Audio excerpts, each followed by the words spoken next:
The president is also catching heat right now for saying Kim Jong-un was not aware of Otto Warmbier's death. Let's bring in experts right now on North Korea. Fox News contributor and retired Major General Robert Scales, and from the Heritage Foundation, James Carafano. Great to see you both. General, what's your read on this? I mean, some are saying this is not the worst case scenario. That would have been making serious concessions on sanctions in exchange for weak promises from North Korea. That this is a better scenario to walk away. Well, you know, Liz, I've served 5 years in Korea, and I was actually a general setting in on the 1994 nuclear weapons agreement that was signed back in the Clinton administration. And two things happened here that haven't been on the media, but are very significant. Number one is the president and his people unloaded on Kim about what they know about Kim's nuclear and ballistic missile program. He was shocked by because he was trying to essentially hide the P, you know, claiming that Yongbyon nuclear reactor was the end-all and be-all of the nuclear program. The president knew better. Secondly is the president walked away.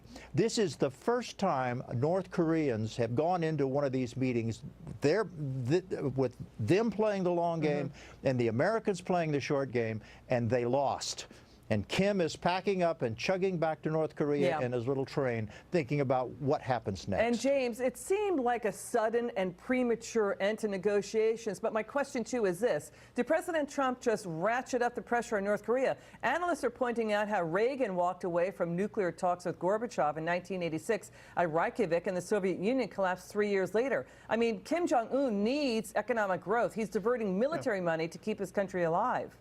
Well, I think the U.S. knew very well this might be an outcome. You know, the one thing that Bob and I share in common is we both served in Korea. We both have a special love for the country. We both want this to come out right. But the North Koreans really believed that if they could, you know, push Pompeo aside, push Bolton aside, and they could sit down with Trump, that Trump would do a deal, because they believed all the talk that Trump would do a deal to get a deal. And they wanted to test that presumption in Hanoi. And they went there with that specific strategy. And the U.S. knew that. And when the North Koreans essentially put on the table a bunch of stuff that they've delivered, that they put on the table before and never really delivered on, and demanded really to gut the main part of the sanctions, really gut the sanctions regime. And they thought Trump might go for that, and when Trump shut him down, they learned a lesson there. And General, President Trump saying he would walk away from a trade deal with China. Watch. And speaking of China, we're very well on our way to doing something special, but we'll see. I mean, I am always prepared to walk. I'm never afraid to walk from a deal, and I would do that with China too if it didn't work out. General, was walking away from North Korea a message to China as well? Oh, absolutely. This is so antithetical to Asian cultures, Liz. No one ever walks away from any type of bargaining situation. It's all about face. They have to go home feeling that they've been treated properly. And the fact that he would fire a shot across the bow of the Chinese and use Kim's experience as an example, I thought was absolutely rich. James, what's your take on that? Well, you know what's even more important is the message it sends to the Iranians, because the North Koreans and the Iranians talk.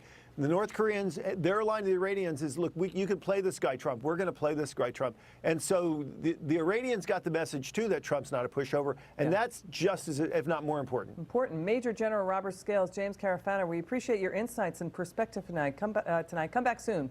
Appreciate it. Thank you, Liz.